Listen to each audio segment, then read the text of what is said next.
I was asked to talk about Manchester International City, and particularly from a personal perspective.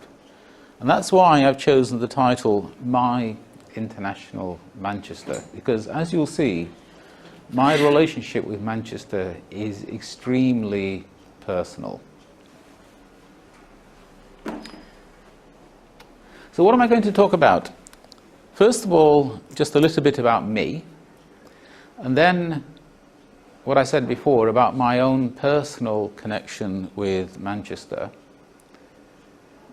Manchester hasn't just become an international city recently. It has a very long history of strong international connections, and I'm just going to pick up and talk about one or two of those.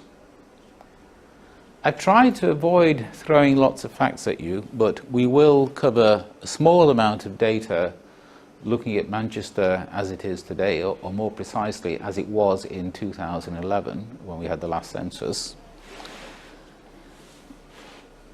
I want to talk about what makes Manchester so successful today, and then a slightly negative note, I want to talk about a danger I feel is increasingly serious, and that is the risk of people living parallel lives. And finally, there's lots of time for questions and answers. It helps me if we can save all the questions until the end. So me. Professionally, I'm a retired tax advisor. I was a tax partner in PricewaterhouseCoopers, having done a degree in maths from Cambridge. I retired 9 years ago, but I didn't want to retire so I could spend more time watching television, gardening, or even going around the world on holiday. And I spend almost all my time doing things like this today. On Friday, I'll be speaking at 3 different schools in the Wirral. And I'm also involved with a number of organisations. I'm going to talk a bit more about the Muslim Jewish Forum of Greater Manchester later on. I am a paid-up member of the Conservative Party, have been for over 35 years, and I chair the Muslim grouping inside the Conservative Party. Curriculum for Cohesion is a very small charity which tries to change the way that people think, and so far it's produced 2 books, A Fresh Look at Islam in a Multi-Faith World, about what it means to be a Muslim in modern society, and the most recent one, The Genealogy of Terror, how to tell the difference between Islam, Islamism, and Islamist extremism. Both of those written by our director and researcher, Dr. Matthew Wilkinson, who is a fascinating person in his own right. He's the only person I know at a personal level who is upper class. He was head boy at Eton, and he's a Muslim. And most recently, I've become chairman of a think tank based in Kuala Lumpur, the Islam and Liberty Network, which focuses on spreading the message that Islam is completely compatible with religious freedom, political freedom, and economic freedom.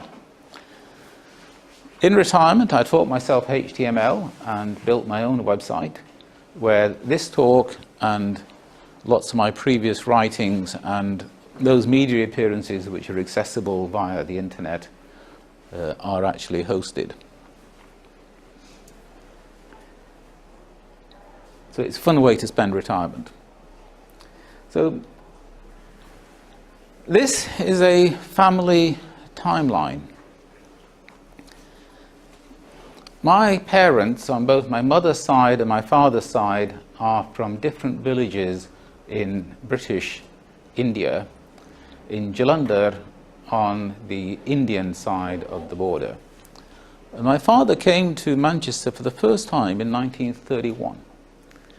And it's only as I reflect on these things as an adult rather than when I was a child that I think about just what an incredibly hard and brave decision that was, to go to a country where you don't speak the language at all, you don't know anything about it other than there are some Indians there already who you know, so you've got an address to go to. You get on a boat, you arrive at Southampton, and you show people this piece of paper with the address of where you're going, and that's how you eventually get to Manchester. to start life.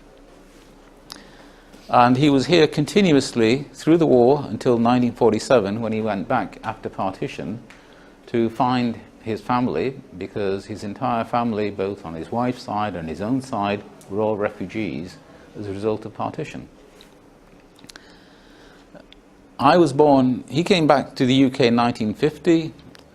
My mother was pregnant at the time, although I think he may not have known that. And I was born shortly afterwards, and in 1952 he sent a letter back to my mother saying, "Bring our son here." And in those days, mothers did exactly what they were told by their husbands, and so I came here. My earliest memory is of a tantrum in the hall in our house wanting to go back to Pakistan. And of course we never did, because we couldn't afford it. And in a minute I'll show you the geography of Manchester and how it relates to me. In 1969, living in Moss Side, I went from there to Clare College, Cambridge. Nobody ever told me that people who live in Moss Side, people who are brown, can't apply to Cambridge, so I did. I was attending a state grammar school, and at the interview I wasn't fazed by being interviewed. I talked about things that I was interested in, like playing Go or the science fiction I was interested in reading, rather than trying to fake it. Just as an aside, the year above me, one of the kids who'd been invited to an interview at, I think it was at Oxford, had put down on his forms that he had an interest in German poetry. And so when the interviewer asked him, "What German poetry have you read?" the pretense was found out immediately, and that was the end of his application to Oxford. The next thing I put on, 1982, has nothing to do with the family. It's to do with Manchester. Manchester in the 1950s, the 1960s, and the 1970s was a city with a great history that was on its way downwards. It was getting poorer, jobs were disappearing, and it was frankly becoming a bit of a sort of backwater dump with a great history. In 1982, with the help of some European money, Manchester City Council acquired the old Central Railway Station, and the conversion began into the GMEX Centre. And my connection with that is that at that time I was working at Arthur Anderson here in Manchester, and while I was never involved on this project, one of the guys sitting in my room at the same level as me was doing the legwork on the tax planning for that conversion. So got a very strong sort of personal connection with that conversion as a result of that. And I always date the turnaround in the fortunes of Manchester to then. Even though I'm a Conservative, and Manchester has had a rock-solid Labour council since sometime in the 1970s. It was Conservative controlled in the 1960s at one stage. I have to say that the Labour council in Manchester has been very business-friendly and deserves a lot of credit for what they've achieved in the economic regeneration of Manchester. In 1990, I became a partner in the country's most prestigious accounting firm, Price Waterhouse. I was the second ethnic minority person to become a partner and the first Muslim. And as a sign of how rapidly the accounting profession has changed, I used to work for a female partner here in Manchester called Raina Dean, and she was the very first woman to become a partner in Price Waterhouse, and that was only about 1983. So incredibly rapid changes in the profession. And then 2005, I got involved in helping to set up the Muslim Jewish Forum of Greater Manchester. It wasn't my idea. The credit for that belongs to a chap called Afzal Khan, who's now the MP for Gorton. At that time, he was on the City Council, he was Deputy Lord Mayor, and he and a Jewish chap, Henry Gutterman MBE, who's now deceased, organised a talk from a rabbi in London, and that's what led to the formation of the forum. But what's interesting is the point that at that stage I had lived in Manchester for over 50 years. I had never set foot inside a synagogue. That's how we live separate lives. I'd known Jewish kids at school, and I had Jewish colleagues at work, I had Jewish clients, but I'd never set foot inside a synagogue. So, my homeland. This is a street map of Manchester as it used to be in the 1950s. Remember, I moved here in 1952. And number one, as accurately as I can place the blob, is where we are right now. Then, of course, it was completely different. Number two, that blob is where my house used to be. Number three is where my school was. That is now the site of a new hotel in that direction. And before that hotel was built, it was the car park of the business school. And number four is a place in Moss Side where we moved to around about 1962 after Chorlton on Medlock, which is the area sort of number two, was demolished. And slum clearance is a great thing, but it destroys communities. I had a lot of white friends that I grew up with in the 1950s, but when Chorlton on Medlock was demolished, I lost touch with all of them. I stayed in contact with my Pakistani origin friends because there were stronger connections. Our parents were connected as friends, etc. But I lost touch with everybody else. And I haven't put... Number four is where I lived in the 1960s until that was demolished. I then moved to Longsight and then to Whalley Range and now to a different house in Whalley Range. I've never lived more than 3 miles from where we are right now, from 1952 till today. Although 11 years ago I bought a flat in London where I spend about 3/4 of my time now.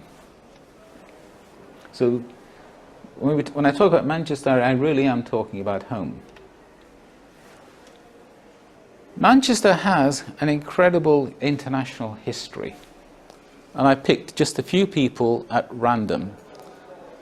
Friedrich Engels was sent to Manchester aged about 22 by his father because he was a bit wayward, a bit lazy, and his father actually owned some factories here in Manchester. These were German investors owning factories here in Manchester. Trade was very international a long time ago. And of course, Engels is famous both for his own writings and political thinking, but also because he basically financed Karl Marx. Karl Marx sort of lived off him, because Engels was rich and Marx was very poor. And an amusing little story, we had a German assistant at my secondary school, and after hours he used to run a class in Marxism, which I signed up for along with some other kids. I think today there will be an outcry if that kind of thing was happening, but there he was. We all paid our money and bought a copy of The German Ideology by Marx and Engels, and we were slowly working our way through a chapter on Feuerbach.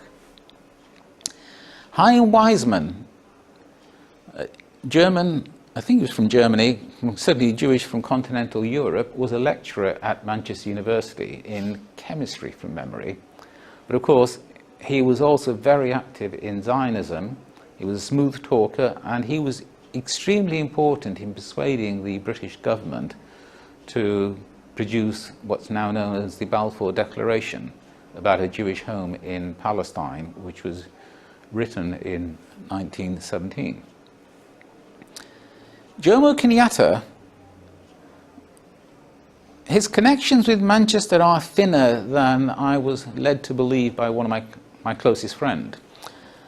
He did organise the Pan-African Congress in 1945 here in Manchester, which I've been able to verify. What I've not been able to verify is a story that my friend told me many years ago about things that happened before we were born, because there was a restaurant around Upper Brook Street called the Manzil, I think, and apparently Jomo Kenyatta was a waiter there, which I've not been able to confirm because according to Wikipedia, Jomo Kenyatta spent all his time living in London.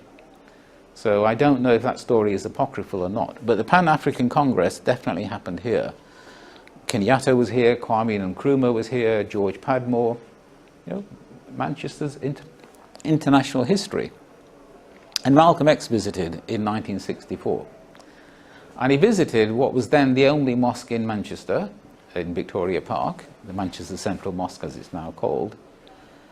And that's the mosque that I used to go to, and I used to go to a Sunday school there, but not consistently because I was pretty lazy. And one of the great regrets of my life is that one of the weekends when I chose to sort of not bother going was the weekend that Malcolm X visited, so I missed him. And I've read many of his writings, starting off with the autobiography of Malcolm X, but as I said, I missed the opportunity to see him in the flesh. Some hard data. Well, first of all, before we get to the hard data, it's very easy to describe the Manchester of 1952. Basically, it was all white with tiny minority communities, a handful of Pakistani families, small numbers of black families, a reasonable sized Jewish community, particularly on the north side, but apart from the Jewish community and some Poles who'd come over during the war, it was very much traditional English, white, Christian, with a few Jews and some Roman Catholics, because in those days it was a much bigger deal whether you were an Anglican or a Roman Catholic than it is these days.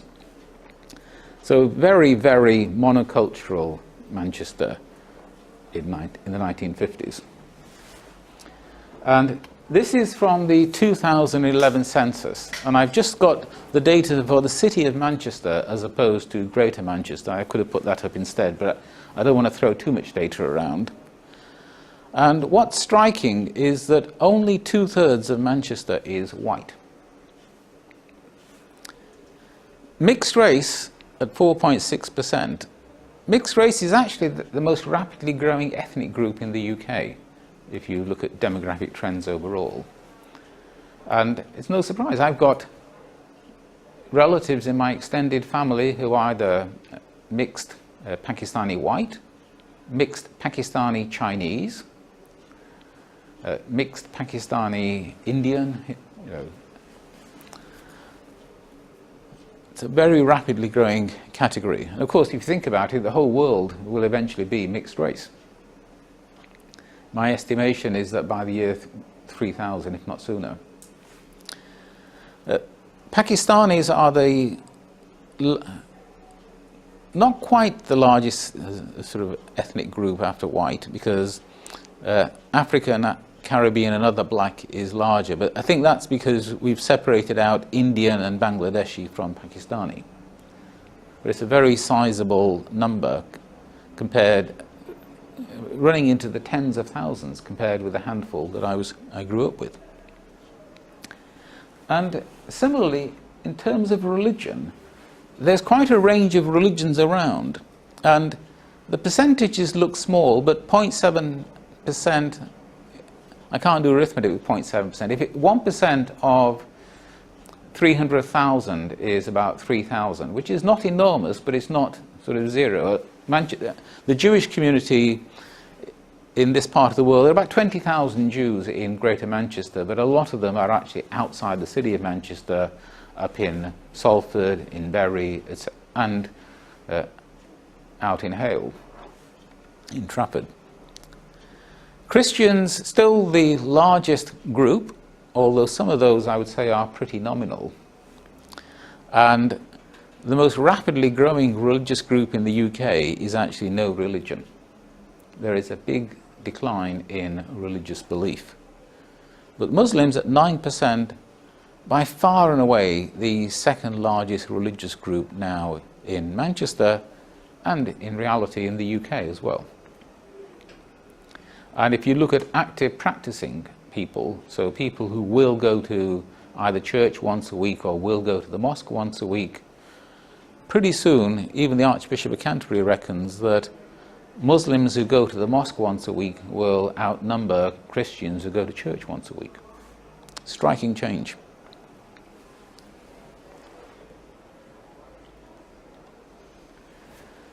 So Manchester today, there are lots of things which is politically very incorrect to say, but I'm always willing to say them. And it sometimes shocks people. My view is that if If you're born in the UK and you're intelligent, and if you're born anywhere outside London, Manchester, Birmingham, Leeds, Oxford and Cambridge, possibly Bristol, the only sensible thing to do if you want a good career is to move. If you think about it, that's an enormous amount of country which I'm saying you need to move out of. But the reality is that if you're growing up in Hartlepool, for example, and I always pick on Hartlepool, not because I've got anything against the city, I've never actually, or the town, because I've never been there, but Hartlepool is the place where Peter Mandelson, the Labour Party politician, used to have his constituency. And I've never forgotten the story about Peter Mandelson, which is probably not true. He claims it's not true. On his first visit to Hartlepool as the guy who'd been sort of parachuted in to become the MP, he went to a fish and chip shop with some people who were showing around Hartlepool, and he said, Hartlepool can't be all that bad, they have guacamole. And of course, you don't find guacamole in a fish and chip shop. What do you find in a fish and chip shop? Mushy peas, which looks just like guacamole. And so if you're born in Hartlepool, the only thing to do is to leave, because there are no meaningful good careers there. Now, what makes these cities successful is, first of all, they have great universities. Universities attract bright young people, and then they stay.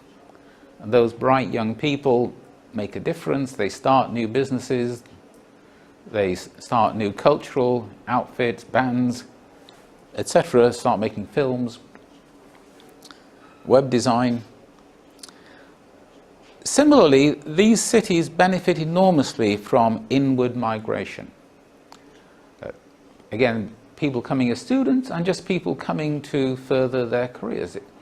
When immigrants came from the Indian subcontinent, they didn't go and live out in the sticks, and they certainly didn't go and live in Hartlepool in the early days, although one or two people might have gone to set up a shop. They came to the big cities because that's where the opportunities were. And one of the things about people who are migrants, if they've taken the risk of leaving their hometown or home village and gone somewhere completely alien, they're far more willing to take other kinds of risks as well, the risks of setting up a business. Historically, they were also more likely to set up a business simply because there was so much discrimination in employment terms.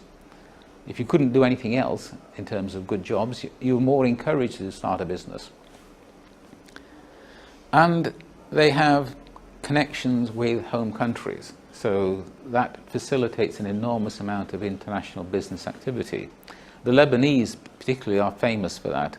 For over 100 years there's been a Lebanese diaspora all around the world, places like South America, West Africa, etc.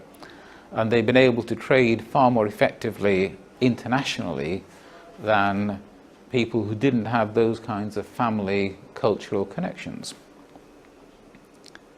Culture and food. One of the clients I used to have for 20 years at PricewaterhouseCoopers was a major US multinational where our team ran the tax affairs in the UK for that multinational. And when the vice president of taxes used to come to the UK, he used to come to Manchester, have meetings here, etc. We almost never went to any of the places where they had factories. I mean, they had a factory in Wythenshawe, which we went to every so often, but we never went up to the northeast where the factories were, because it's a sort of desert. There are no good restaurants, there's no theatres to go to, relatively speaking. People who run multinational organisations want to go somewhere nice. And if you can be somewhere nice, you're far more likely to get international business, international travellers, international headquarters, etc. It makes a world of difference. And that's what makes Manchester so successful. Not just Manchester, but these other cities that I've listed. It's the international aspects of it. It's the fact that people want to come there. It's the fact that you've got these universities, bright students, And culturally, these places are very different from places like Hartlepool. I've got relatives who live in Doncaster, so occasionally I go to Doncaster. And being frank about it, it's the pits. I mean, I apologise if anybody was born and grew up in Doncaster, but if you did, the best thing you can do for yourself is leave, because there is nothing there. And it's a real challenge, because not everybody in the country can live in these big cities, although there is actually plenty of scope for big cities to get bigger. But the factors that matter in the modern world for success don't hang together very well with small towns that are cut off and culturally backward. So that's the sort of positive side of Manchester. But let me go back to this question I mentioned before about the danger of parallel lives. When I was at grammar school, we had 5 form entry, so 30 kids in a class, so that's about 150 kids every year coming into the grammar school. And on average, there would be about 2 ethnic minority kids out of that 150. So I didn't have a choice. Everybody around me was white or Jewish, but mostly white, just white British. And you have to interact with them. You have to speak English all the time. You absorb the history of this country, its culture, and everything else, because there is no alternative. And I learnt a lot about what it means to be a white British sort of Mancunian. The people on the other side had less opportunity because, of course, there was only 2 of us for the 150 to interact with. So some of them learnt a bit about my life, my background, where I came from, but mostly the acquisition was me benefiting effectively. But what happens when communities grow in size? So what happens if it's 150 ethnic minority children in a school with sort of 2 white kids? Well, you end up with the ethnic minority kids basically interacting with each other.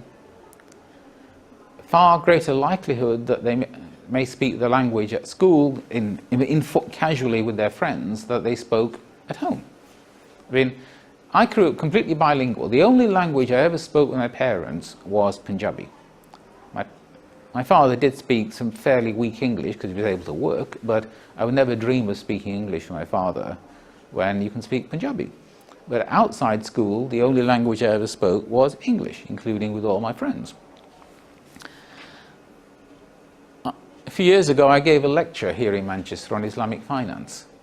And afterwards, a young man came up to me, Asian guy, for some advice about Islamic finance and careers. And I can't remember what I said to him in terms of career advice and so on, but at one stage I stopped the conversation. I said, "Do you mind if I ask you a personal question?" "Go ahead." "Why do you speak English were you born in this country?" "Yes, I was." "So why do you speak English with an Asian accent if you were born in this country?" The answer to that question is obviously quite straightforward. He spent all his life hanging around with other Asians. And as a result of that, he's acquired an Asian accent when speaking his country's language, English, even though he was born in this country. And it is a serious issue. There are things that authorities can do. There were 2 schools in Oldham a few years ago. One was virtually all Asian, one was virtually all white, and the local authority merged both of them into one school. So you force people to mix. But it is something to be seriously conscious of.